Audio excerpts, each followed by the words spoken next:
What's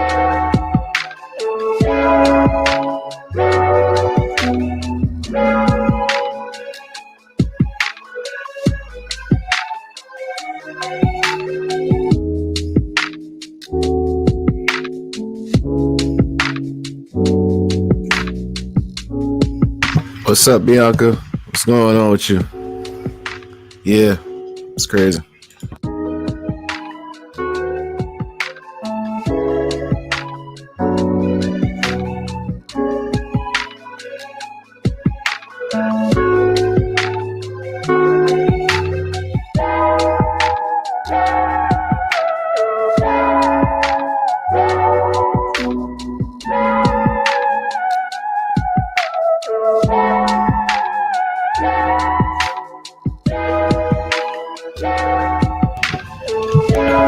You try to see that tear down a little bit.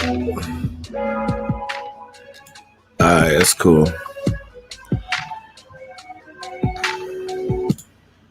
Yeah, that's crazy. Yeah, they took it down. They said something about hate speech or something. That's crazy, yeah. Cause I was looking, I was like, oh shit, okay.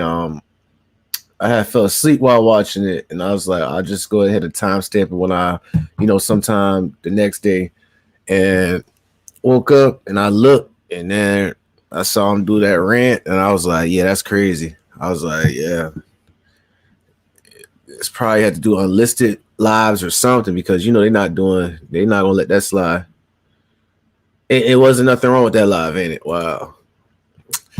Exactly. Let me see how this played well. All right, okay. All right, I think it's played well so far, but it's gonna be one of them lives where it'd be like probably like a TV show, But shouts out to Mo Facts, but this is very informative on our behalf as a community. Ex-FBI informant talks infiltration of Black culture, the manufactured part of Black culture. And we're gonna go ahead and listen to this nostalgia aesthetic vintage interview from an ex-FBI informant. And we're going to learn some stuff right here because this is very beneficial. This is educational purposes of what's going on in today. And this correspond with a lot of stuff that's going on currently, So we're going to keep this pushing. You go ahead and see what's going on. What's up with y'all though, man? Oh, is it true your homie if it is XF? Hey, I mean, yeah, you could connect the dots. You could connect the dots exactly. Wasn't I meant they hate when the truth is exposed? Yeah, because that's going against the agenda right there. That's going against the message that they're trying to put. That's why I'm saying, man, it's like certain stuff that I believe that we can maneuver around it, but we just gotta learn how to maneuver around it. Because they're not playing fair ball, so we gotta be like water, like how Bruce Lee said, be like water and bend. So that's exactly what we're gonna do. We're gonna bend just like that. We're gonna find ways to get to it. But I'm gonna go ahead and play the beginning of this. Let me know if it's good. Worked as an informer for the FBI during the 1960s. His name is Dothard Perry, also known as Ed Riggs, also known as Bill Perry, also known as Othello. How were you paid? The pay was always in cash, and you would sign a card. It would go like this. A rendezvous or a drop-off point would be picked out either by yourself or the agent. You would meet the agent there. Usually it would be in a vehicle. You get in the vehicle, he would hand you the money. He would tell you first to count the money. He would tell you the amount while you counted it. If the amount was there, he would then bring out a card. On that card would be for the week of such and such. In other words, the week was dated. So-and-so has been paid the amount of. Then you would sign the card, and then the agent would sign the card. The reason for this is that if all of a sudden the IRS became very interested about where you were getting all this extra money from, you could always tell them to go back to the Bureau, and the Bureau would have your cards on file. I see. Were there such things as bonuses? Oh, yes. What were they paid for? Bonuses were paid for, suppose while you were meeting with, or you were at a meeting with Bobby Seals, Chulai of the Red Army happened to come to the meeting too, which is something which would be a new development. That's bonus time. In other words, a hot piece of information. Hot piece, very hot piece.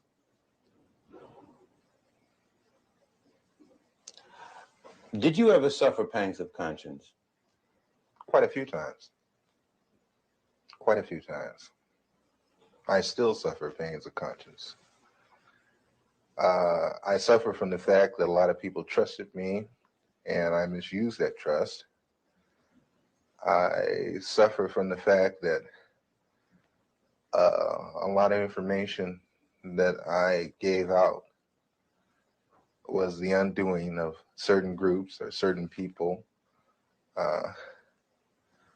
I suffer from the fact that I'm on the run constantly. I have no real life to speak of. You have no family life, really? You have a wife? No, I don't have a wife. I do have a child. I can't see her that often. I have to stay away from them because once I come around, the Bureau shows up and harassment starts. I have very few close personal friends, no one to really confide in. It's like being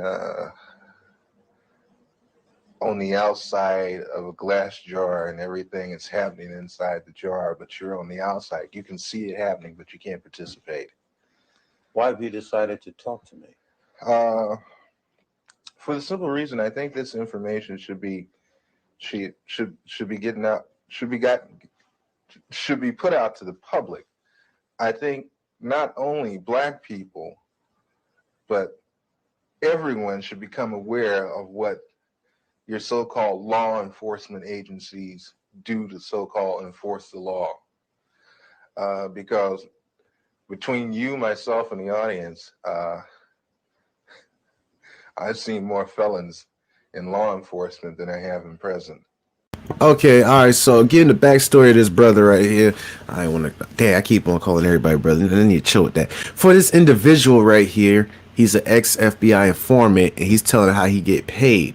They had to been, in car meetups, rendezvous, where they will pay him. They'll tell him to count it, and they'll tell him how much they're paying him, and they'll have this card for him to sign it, and for the agent to sign it too. So if the IRS be like, "Hey, where you getting all these funds from?" and all that, he will tell them to go to the bureaucracy, and they'll go and they'll see that card that he been signing, and they'll be like, "Okay," they'll back off. They'll be like, "Oh, he's not a drug dealer. He's not no human trafficking person. So we're gonna have to back off real quick." Yeah, so this is the ways that they definitely help out with this. Yo, what's up, Mo Facts, man? Definitely, I have shout you out for bringing this information towards my light right here because this is very educational, especially for what's going on concurrently. Like currently, right now, I ain't gonna say no names. This is very educational right here. This dude said that he don't have a wife, but he has a child, and he said that he hardly sees his child, and he's saying he don't want to be harassed when he's with his child from the FBI, and he has very few friends. I wonder why. This is the same thing where, with Marcus Garvey or with Malcolm X or with the whole nine. It's like everything, individuals are assigned to infiltrate. And watch, she's about to get real spicy with describing about how they study it and how they make stuff stick. Literally it's like, interrogation room where they got everything drawn up on the wall, like, pictures and documents, articles, and everything. They study that thing. So yeah. Many would say, well, look, you yourself just got through saying that the DLA was involved in criminal activity. What's wrong with wanting to put them in prison? How would you answer them? I would answer them this way. First off, we have to understand why they did what they did. But I'm not even gonna go off into that psychological hoo-ha. What I'm gonna say is when you become just as bad as the people that you go after, then there's nothing gained and a whole lot lost. You also were active in the infiltration of many cultural groups. Before we go into that step by step, how much research and study did the FBI engage in of Black culture in the late 60s? A great amount. Give me an idea. From the thing is, I can. They have a file on every type of magazine that blacks read. They have a file on. This is where it gets spicy at right here. Every file. On the music, dance, theater, actors, dance, comedians, dance, every single thing. And this is like, Mofax, when was this? Like in the 80s or something? It has to be in the 80s. So ain't no telling what they have. Come on. A great amount. Give me an idea.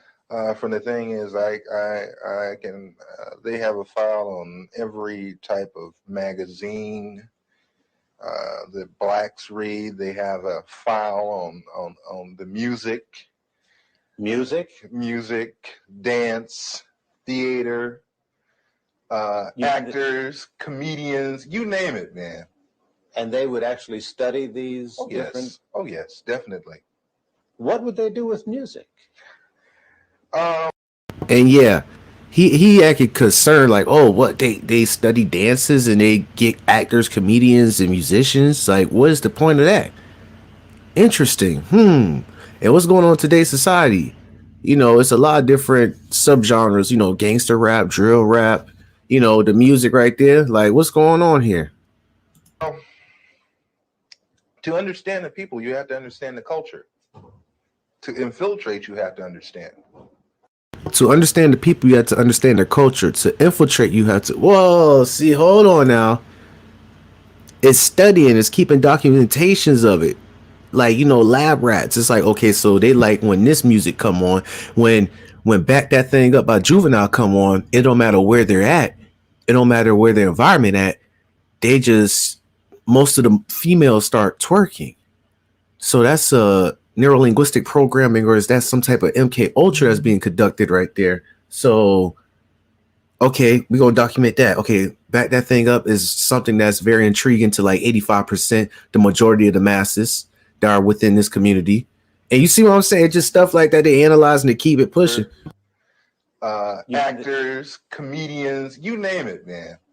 And they would actually study these different. Yes. Oh yes, definitely. What would they do with music? To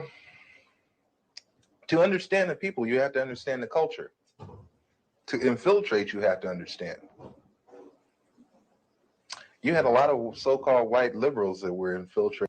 And real quick, I want to say this real quick. He said to infiltrate, you have to understand. This is what had kind of caught my attention. How is it that when, you know, you're in a high poverty area where you consider the hood or the ghetto? Once again, I tell you how the word ghetto originated from the German during World War II for the Jews to put them in compatible apartment areas. But okay, the ghetto, that's today's slang now. Why is it that people who are from India, or, and I'm not trying to get, you know, racist here, I'm just going to be factual, China or India or any other country, what inspired them to leave their country to go to a area that has crime or high poverty at? You know what I'm saying? Just think for a second. Okay, let's say you're in China and it's a decent living. You're in India and it's a decent living. You come to America to get a good education or get good loans or something. But instead of you just getting that loan and trying to, you know, go where the middle class or upper class at, you're going to set shop in an area where violence is pretty much normal. And you do it so confidently, like nothing's going to happen to you. What kind of infiltration, understanding, and culture appropriation and the whole, you see what I'm saying? Like, it got to be some type of presentation, PowerPoints that's being conducted to them.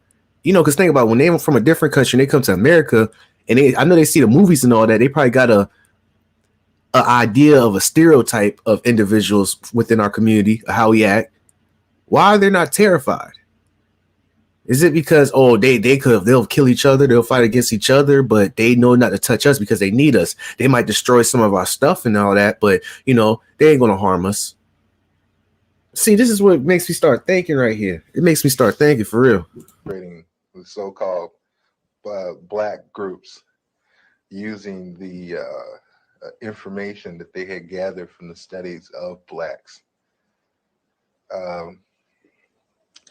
You mean just to understand the behavior pattern of our people? Oh yeah, I can. Will Heaton could name out some jams of Miles Davis that I hadn't even heard of.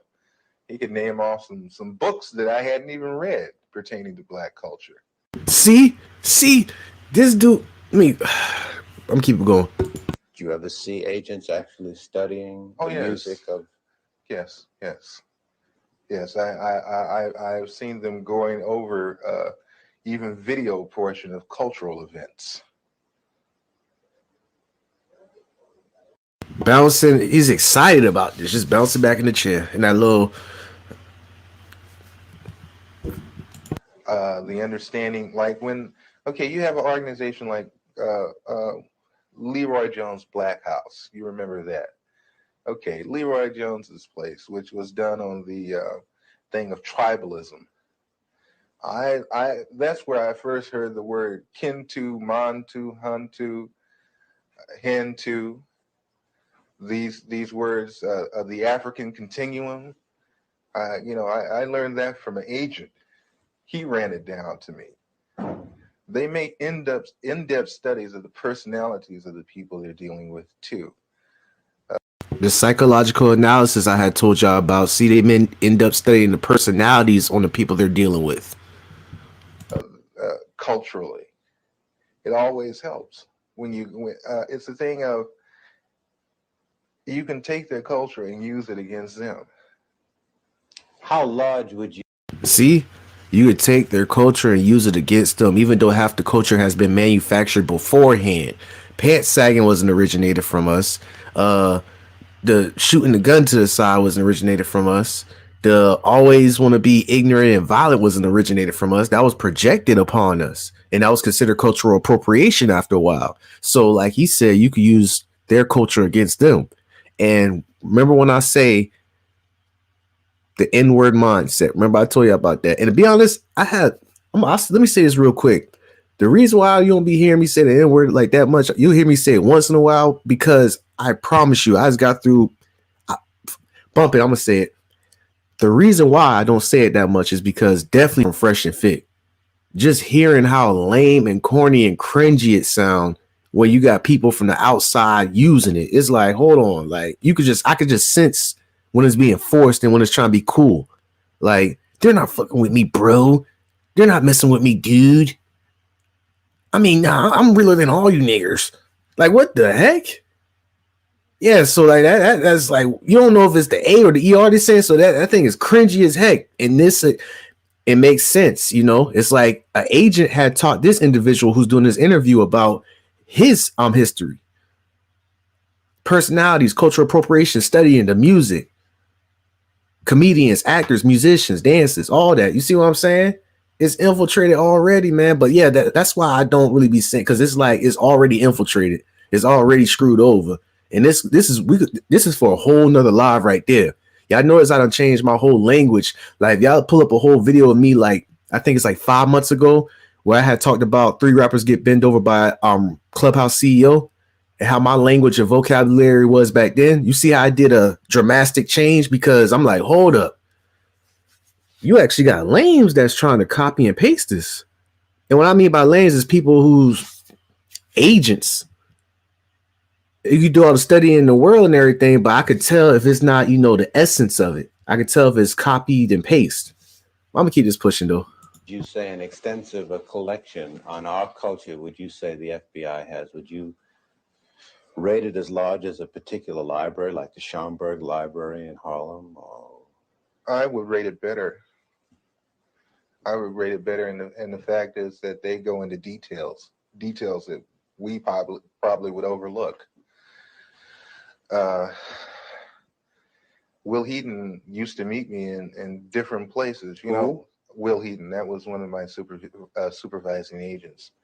There is a certain bar in the Los Angeles area where people into Black cultural things met, and Will Heaton used to meet me there. And he would go into very long and tiring conversations with some very articulate brothers about culture, African culture, and Afro-American culture. Tell me about some of the cultural organizations. All right, hold on, let me say this real quick. I'm reading the comments. It said, "What's up to Bobby Cash? Deep Impressions, Turbo. What's going on?" Antoine, I feel you about Fresh and Fit. They're non-FBA, and even though you probably didn't know that, your spirit picked up on it. Yep. See, I mean, I had an idea because it's like even if they were, it's like it's still it's the essence behind it, kind of. It's like it's being forced. It was something they watched on a movie or in a video game, or they heard from a rap song and they keep on using it. That's why I changed my vocabulary up. Don't get me confused and misconstrued with these people who's doing copy and paste and saying stuff to be cool.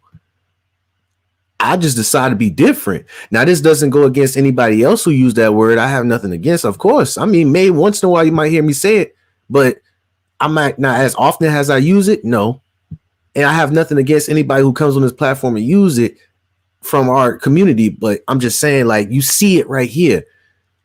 Not just only Fresh and Fit, as many other people you go to and you just hear them say, and it's like, bruh, like what the hell are we doing? Like, what are we doing, bro? Are we at a Bootsy concert or something? Are we at a Kodak Black concert or something?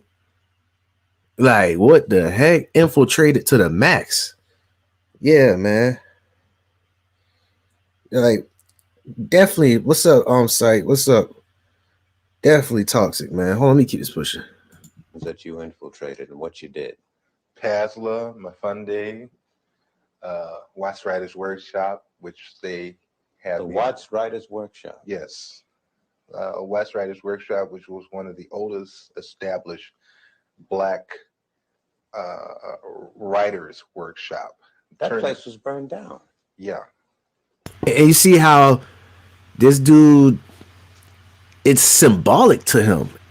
He's talking about it. I don't know if it's from him being like anxious or he's actually amused by what he had participated in, And when we talk about agents, we're not talking about the Agent Smith that you see on the Matrix where you could look and be like, oh, that's an agent. No, the agent could look identical to you. And the agent don't necessarily have to look opposite to you. This dude, if I go back and just do the analysis of his whole facial expressions, I mean, it's kind of blurry because, it's in the 60s and 70s, like how Mo said, but we definitely could see some nonverbal cues in this situation. But it seems like it's amusing, like that book I read about the marshmallow test right here. I got it. It's called a marshmallow. It's this, I think he was a psychologist. And he had these kids he went brought him to his office and he had a marshmallow. He was like, wait for a couple of minutes and you get to eat the marshmallow and another marshmallow. Or he'd be like, wait a couple minutes. Some of the kids had ate the marshmallow when he had left. Some had waited and they had got rewarded. And I think it was like 15 years down the line, he went back to those same kids who had took the marshmallows and the same kids who waited. And it was a different successful path they took in their life. So this is why I'm like, bro, telling you, man, telling you, dog. Tell you. Oh yeah. That's the good psych. Shouts out to him. Hey, look what Sykes. He said sometimes the agent don't know he's an agent. Exactly. That's heavy right there. That is real heavy, and that is actually possibly true right there. And I think it's with this individual right here too. It's like he don't even know. Like he know he's an agent, but he don't know that he's infiltrated. Like he sees what he's doing is wrong, but he don't see the overall reasoning behind it. What he said, it was the the writer or something thing. Let me hear. Established Black writers workshop. Writers workshop. Give me a second. Writers workshop.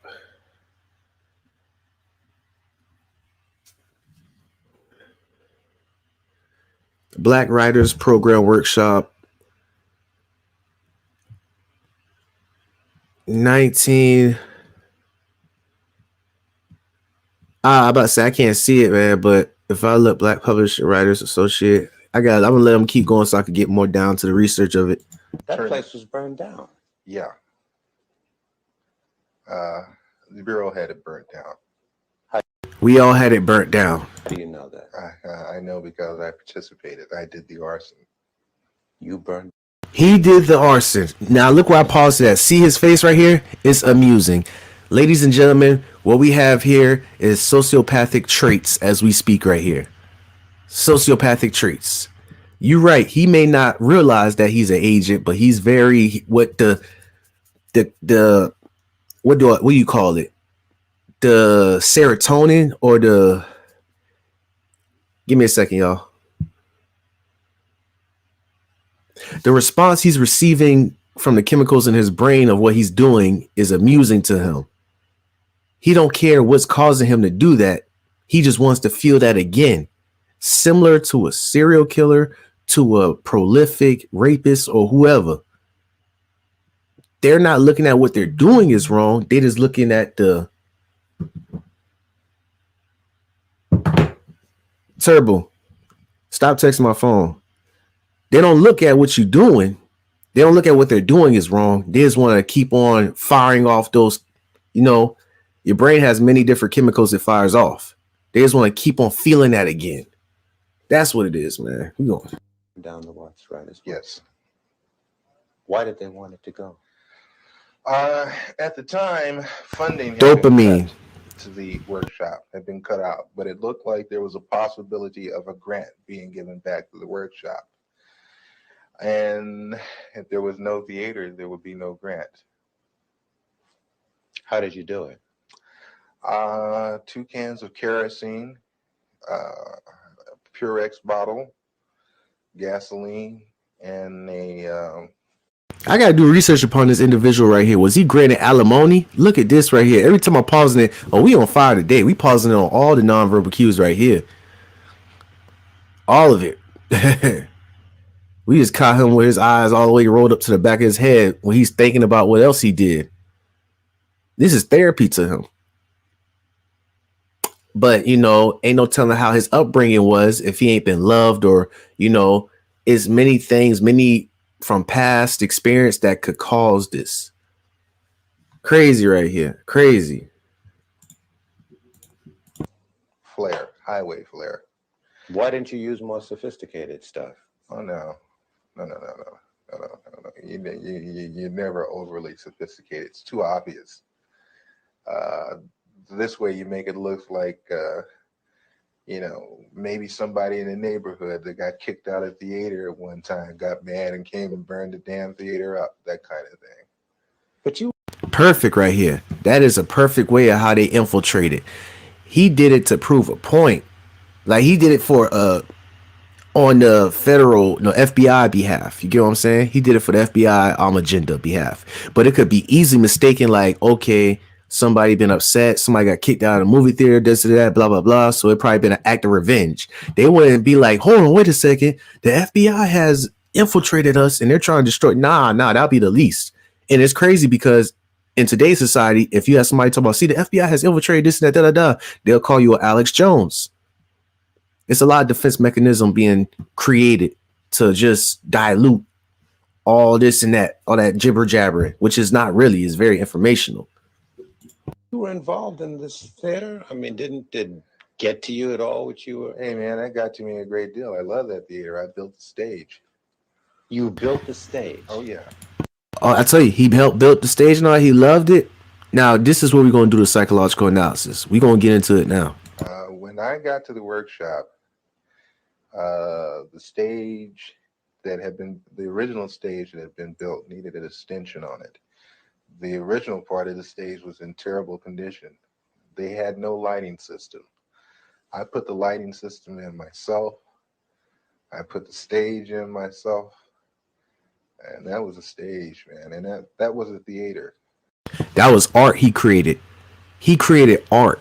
He said the stage was terrible originally. He had helped put everything in himself. He's fascinated by it. This is art. Again, this is coming towards some of the traits of a sociopath. Similar to a psychopath. You see what I'm saying? I'm not saying he is one, but I'm saying it has some traits. And this is where we start looking at the little strings that's being, conducted. And we just read off of that. And we slowly look at him as an individual, his upbringing, his thought process, what favors him, what he don't like. This is where we start reeling in right here. You see how he not strategically, you see how he described how he created that stage. But he was quick to say at first that he had helped become an arsonist on that stage by burning it down with 2 carousels and everything. This is stuff right here. We're doing this live right here. This is how you pick out where somebody is different. And I'm not talking about a snowflake different. I'm talking about different, like cognitive function different. Like, watch out for him. Something about to happen. It's a nice theater. Who was the director of that workshop? Harry Dolan. Harry Dolan. Oh, yeah. He do. I believe the guy interviewing him is a journalist that Ben knew about it, that was just getting off on this too. But when you talk about journalists, it don't matter what the situation is. They actually get off on, they look at their work as art too. So yeah, he been probably chasing them, studying them, and this and that. He already knew the answers to the questions that he asked, but he just wanted to hear it. Again, we talking about art. We talking about passion. You don't have to necessarily get a paint or a brush to call your work art. You know what I'm saying? You could like take out an engine of an old car and put a new engine in it and hook it up, and you could look at that as art. It just, the attention to the details. Like how you said the original stage was messed up. He had put half of this and that, da.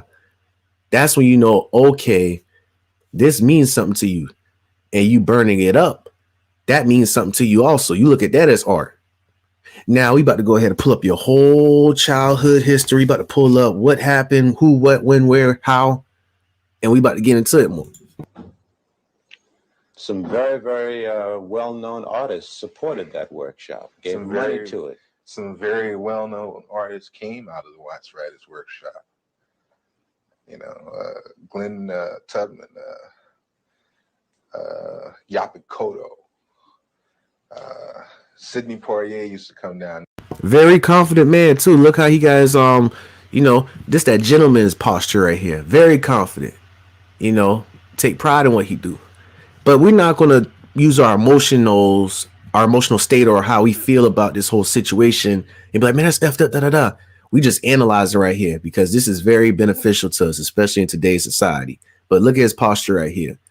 Presidential posture, politician posture, a doctor who has that white coat posture, who's, the real deal. And there and give a class. Sammy Davis Jr. used to come down there all the time. Quincy Jones used to come there and give music classes. We had our own 8-track studio setup for sound. We had our own sound room there. Was part of your other activities and responsibilities to study the profiles of celebrities who were supportive of yeah. Y'all thought so, huh? This culture has misguided us so much. I knew what y'all was thinking on some Bobby Caldwell stuff, but organizations. Definitely, and especially, like I said, psychological. My screen is blocked.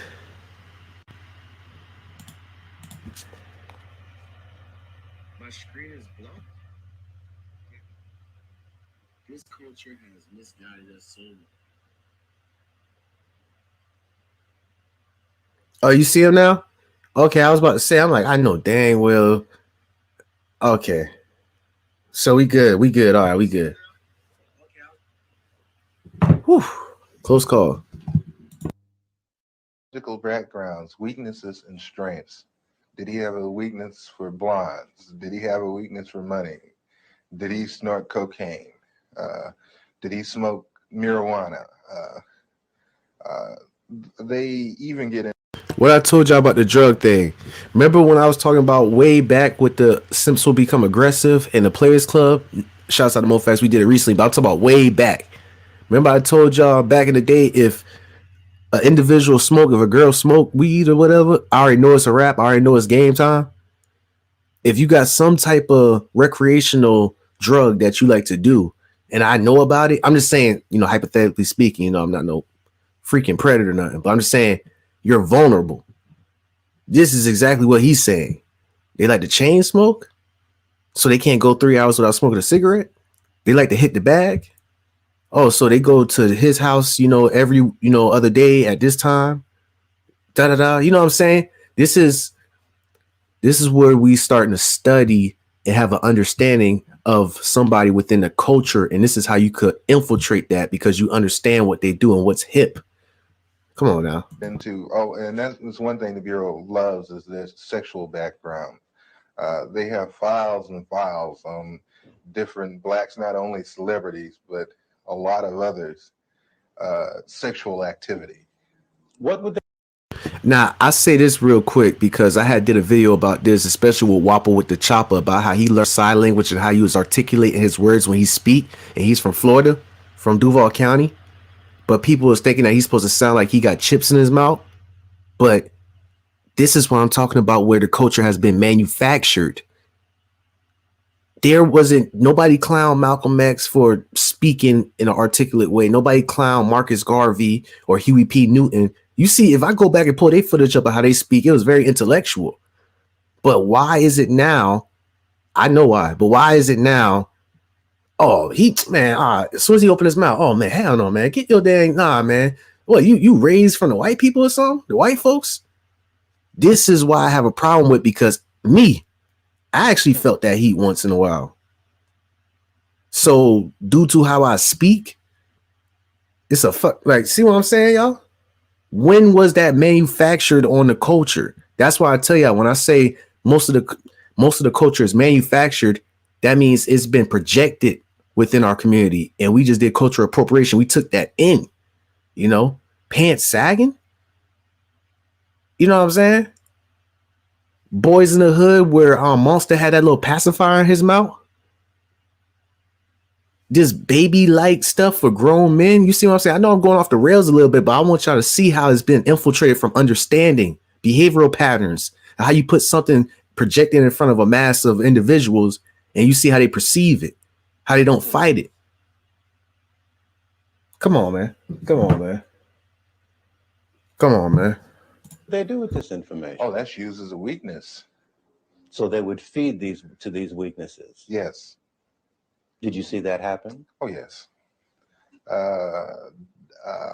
Doc Holliday, who is one of the leaders of the BGF, Black Guerrilla Family, which is a prison gang in the California state prison system. Upon his release from prison, a certain sister made herself known to him at a nightclub, whereupon he moved in with her, and she picked up names, telephone numbers, information, that kind of thing. That lasted for a good 3.5 months. Was this an unusual thing, or did this happen often? No, that happens all the time. Did you yourself get involved in doing that? Yes. Give me an example. There was a gentleman that was on trial in Los Angeles that belonged to the BLA that had been busted in a southern state for a bank robbery, but was brought with 2 other people to Los Angeles to stand trial for the machine gunning of a police officer in Los Angeles. I was supposed to worm my way into the affections of his sister and whatever it took to get the information that I needed as far as what kind of defense they planned to use as to turn this information over to the federal prosecution. Did you do it? I got the information, and thank God I didn't have to go through with the actual thing of sexual activity. What do you mean, thank God? The sister was rather unappealing. His assistant was very unappealing, so he didn't want to take one for the team and smash a unappealing individual. Listen, this type of behavior that's going on. Remember, do anybody in the chat remember when I did psychological analysis on Ed Kemper, the serial killer? Edmund Kemper, I meant. He was so prolific at, killing hitchhiker women that he just decided to turn himself in, and he had a one-on-one conversation with the interviewer. I'm not saying this individual right here is a serial killer. I'm just saying, like, it's the similar expressions, the similar way they word themselves, nonverbal cues. It's like being relaxed and going into detail of what they do is what they call art. Ed Kemper, I think he had like about 15 bodies, I think. And he said he couldn't stop. But listen to how he articulate his words in that interview. It's no doubt that this individual right here has like a, talk about 100 or like 95. I say like a 105 IQ. Even though that don't really mean nothing, it do mean something for, the agents, the FBI. But for his response and how he could retain information and he could execute missions, yeah, it's getting real deep. How did you justify to the organizations in which you had infiltrated yourself that you were living on an $800 a week stipend or on an $800 a week standard of living? Do you know how much that was back then? $800 a weekend. Hey, more facts. If you up in here, let me know how $800 a week back in the 60s and 70s. What is that equivalent to? Is that equivalent to like $4,000 or $3,000 a week over here in today's society? I need anybody who's like, up in that age, let me know. Because I remember it was a time they said gas was like 25 cents a gallon. They said $5 will last you a whole week in gas back then. So, yeah. When most of them were living hand to mouth. Well, hey, brother, I'm hustling, I mean, hey, man, sell a little of this on the side, a little of that on the side, I get over, that kind of thing. In other words, ain't nobody's business but mine where I get the money. So, everybody took it for granted that I was possibly doing a little dealing on the side. Thought he was a dope boy. And this would have raised a red flag to me. It's like, and this is where we go to people who are like, what's that movie, American Gangster? I ain't gonna get into all that, but I know you've been kind of like fancy, probably. You had a little something, this and that, probably had that nice Cadillac, probably had like, probably one or two girls in rotation or something. Probably had like a little, nice suits and everything. And they'll look at you like, dang, bro, you dealing or something? But the IRS ain't showing up to your door. You ain't got no subpoena or none of that. So what's going on here? That'd have been a red flag for me if I was in the streets. I'd be like, hold up. You've been doing this for too long and too strong. And you ain't did no type of business, no real business or nothing. No laundromat. I guess what they had opened up laundromats back in the day to try to money launder. It's crazy people still do that today. But, it'll raise the red flag for me. I'd be like, hold up, bro. And the crazy thing about it is that if y'all trying to be a civilian, or if y'all trying to be an American citizen and you try to call that in, you calling the people who is funding him for doing that. That's like trying to call the police on white boy Rick. Like, what are we doing here? That kind of thing. Then also, everybody liked me for the simple reason that I would do things that I didn't have to do. I would go out of my way. Like Mafunde would have a pageant and they needed someone to do the sound setup for him. And I'd say, of course, I'll do it for you. That kind of thing. I was very well liked at one time in the community. Would you say I was very well liked at one time in the community? To American citizens that this situation of surveillance and infiltration continues to this day? Oh, yes. On the dimension that you experienced? Probably much larger by now. Probably much larger by now. And this was in the 60s and 70s, right, Mo? He's saying, are you saying this infiltration is being conducted in today? Oh, yeah, probably larger by now. What are we doing here, y'all? I keep going to the pants sagging. I keep going to the heavy, heavy, heavy slang, the lack of vocabulary when we speak, the going to grave sites. I tell you, mark my words now, mark my words. These rappers is going to grave sites, disrespecting their opponents, enemies, peeing on their grave and all that. I told y'all, mark my words. Y'all heard it first here. Hold on. It'll be a matter of time where these rappers are going to push the envelope and they will conduct necrophilia. And it will be wrapped upon, and that will be another infiltration projected on the culture. And it will be manufactured because it wasn't originated from within our community. You know what I'm saying? Mark my words, y'all heard it first here. Larger. Oh yeah. Let me put it to you like this. Each year, everything gradually escalated up. more and more. So I figured when I left, it didn't stop escalating. As they say, one monkey does not stop anybody's show. You mentioned Sammy Davis Jr., who at one time, it was reported, gave money to the Black Panther Party, I believe. Were you ever assigned to look into that?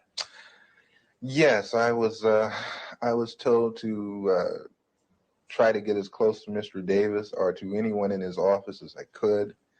I used to go up and have real chit-chat, chummy conversation with his personal secretary, Ann, at the 9000 building on Sunset.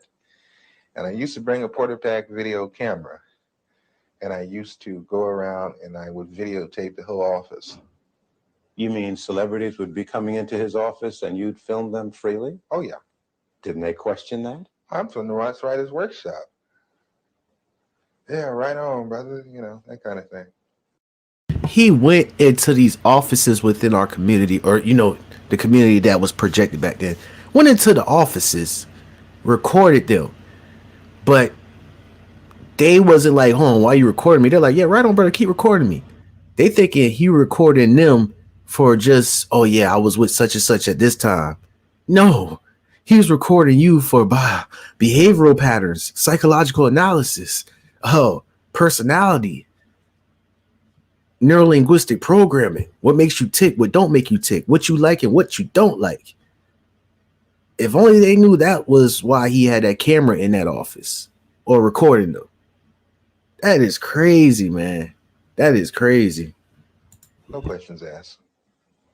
Same thing with the NAACP Image Awards. You know, they were very interested in people like Sammy Davis Jr. There was another black in Los Angeles that they were very interested in because, not Los Angeles, but in Sacramento, Nathaniel Colley, who's attorney for the NAACP. And I know Nat. And they wanted information on him just for the simple reason that he's an attorney for the NAACP, which makes no sense to me, but must make a lot of sense to them because they use the information. And that's what I'm saying. I know his IQ is up there, but it's not that up there. It's like he's good at retaining information and completing missions, you know.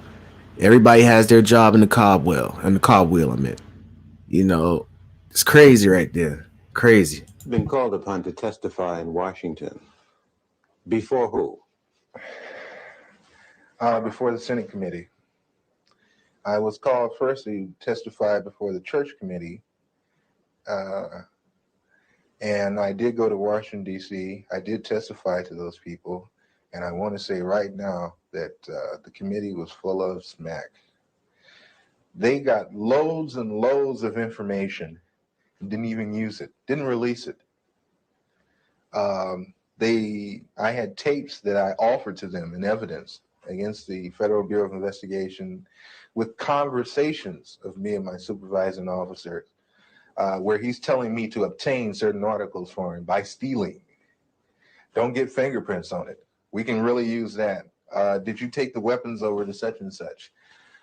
Did you take the weapons over to such and such, y'all? Did you take the weapons over to such and such? Evidence against the Federal Bureau of Investigation with conversations of me and my supervising officer where he's telling me to obtain certain articles for him by stealing. Don't get fingerprints on it. We can really use that.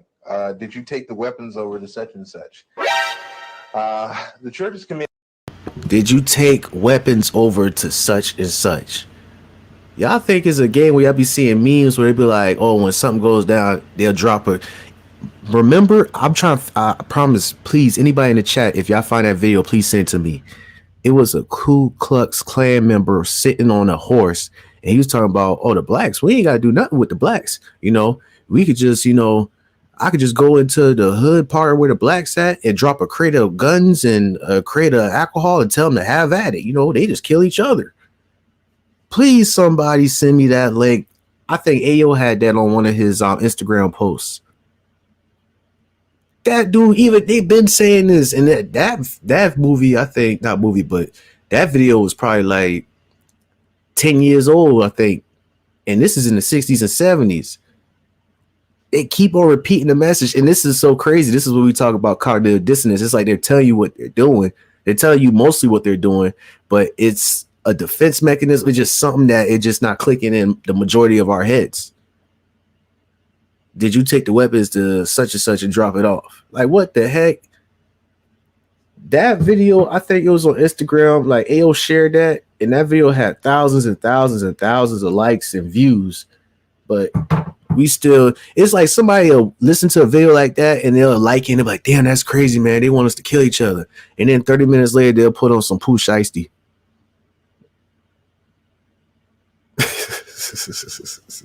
What are we doing here, y'all? Committee told me that they couldn't use the tapes because the tapes were gotten by illegal means. What would you say about the composition of the committee panel that questioned you? I can say that's for the birds too, because the same people that I was talking about were the same people on the panel with the church's committee. What do you mean? When I came in the room to be interviewed by the so-called people from the church's committee, the representatives from the Federal Bureau of Investigations were also in the room. FBI agents were a member of the church committee panel. They were there with the investigators for the church's committee asking questions just like the church's committee. And see, this is another thing that I find fault with, and this is another reason why I am not going to Washington, D.C., is that, again, I have been asked to come again for the second time. I'm not going again. For the simple reason that when I went up there with the idea that there were agencies investigating the Federal Bureau of Investigation, not the Federal Bureau of Investigation investigating itself. Hopefully that didn't went over some of y'all heads. You're on the lam, almost. Do you have a sense that you're going to be arrested and go to prison? Oh yeah, eventually. Eventually, when things come to a head, it has to. Has to be that way. No other way around it. What would you say to citizens who sit and listen to what you've said and have a sense of frustration and helplessness? There are some agents, the old line agents, that disagree with the tactics that were used during the so-called COINTEL period. But one thing I don't want us to jump off of is that people always they're talking about COINTEL now so heavily. I'm not talking about COINTEL. I'm talking about a thing called BD, which was better known as Black Desk. The Black Desk was set up for a simple thing of infiltrating Black organizations and Black groups, whatever. Where was this Black Desk, or were there a number of them? There were a number of Black Desks, but the head Black Desk was in Washington, D.C., controlled by Sullivan. And Was he Black? No. Mm-hmm. And what was the function of Oh my gosh. the Black Desks all over the country? I guess there were dozens. The function of the Black Desk was to monitor activity, social unrest, revolutionary groups, cultural groups, and such in the Black community. And feed it into this central desk. And it still exists? As far as I know, yes. We've seen a number of investigations into the assassination of Martin Luther King. We've seen an extended police trial of the assassination of Malcolm X. What you seem to say substantiates what many Black people say out on the street, that government agents or agencies knew that these assassinations were brewing and either participated in them or allowed them to take place. It would behoove Black people, it would behoove all people, really, to question so-called the cut and dry one lone assassin theory. The Bureau and other intelligence agencies are very good at conspiracies. They are very good at setting people up to be killed. They are very good at making innuendos so the person will be killed. City police don't know about because they have policemen in there. They don't let Black people form anything without some policemen in there. And while I was in the Black Muslim movement, over the Black Muslim movement, Many of the police who were sent to infiltrate us, they're black, would tell me, say, look, I'm a cop, but I have to come. They would tell me. I knew the Muslim movement was full of police. So don't you think anything is going down that they don't know about? The only thing that goes down is what they want to go down. And what they don't want to go down, they don't let it go down. What's up with the chat, y'all?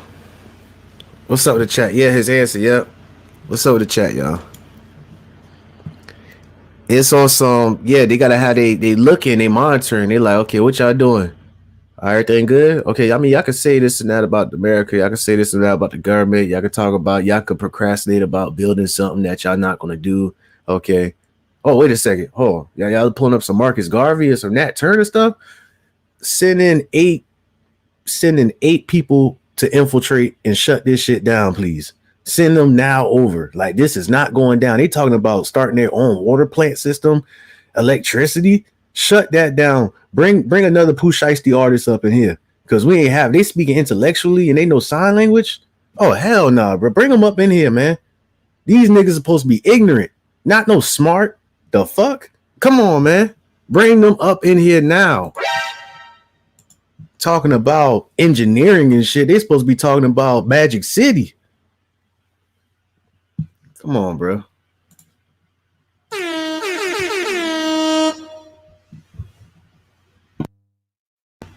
Come on, y'all. Come on, y'all. That's crazy right there. Hey, MoFax, I appreciate you for bringing this to my attention right here, man.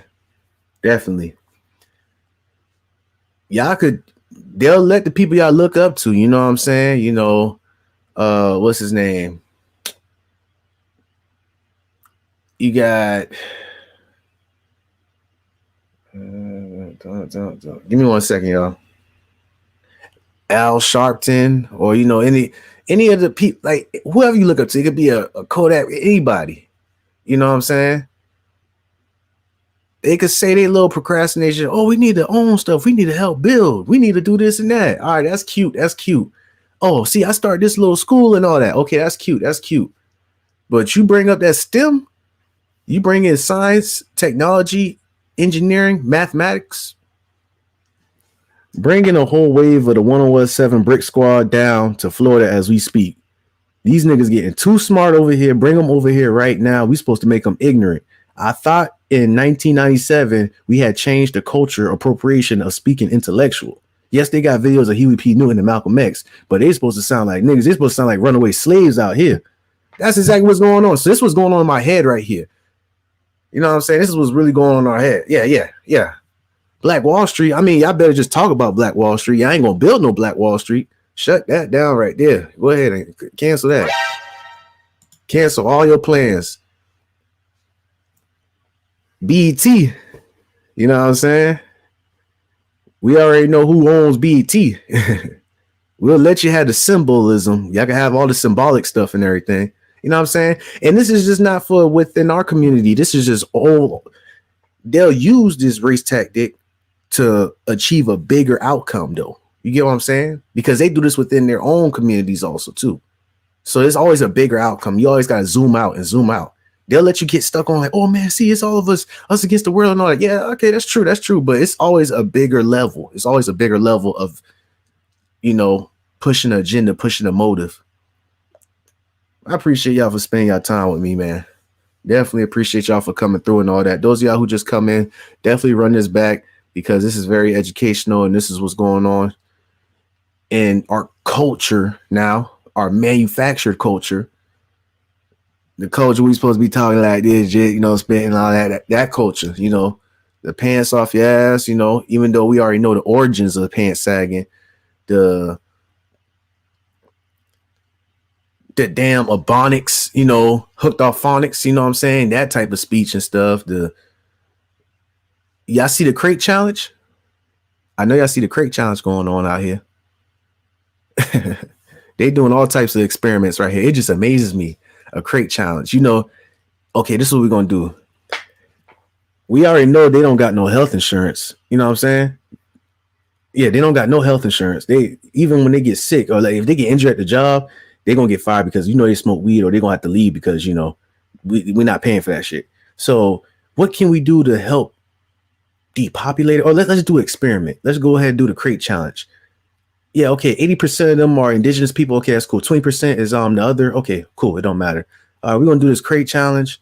We know 80% of them are, you know, indigenous people, and most of them don't got health insurance. So when they bust their ass, that's another way to make them more into debt, you know, because we're not, you know, for some reason it's slowed down on the prison system, the penitentiary system. So let's try to get them on the health side. That's what we're going to do out here.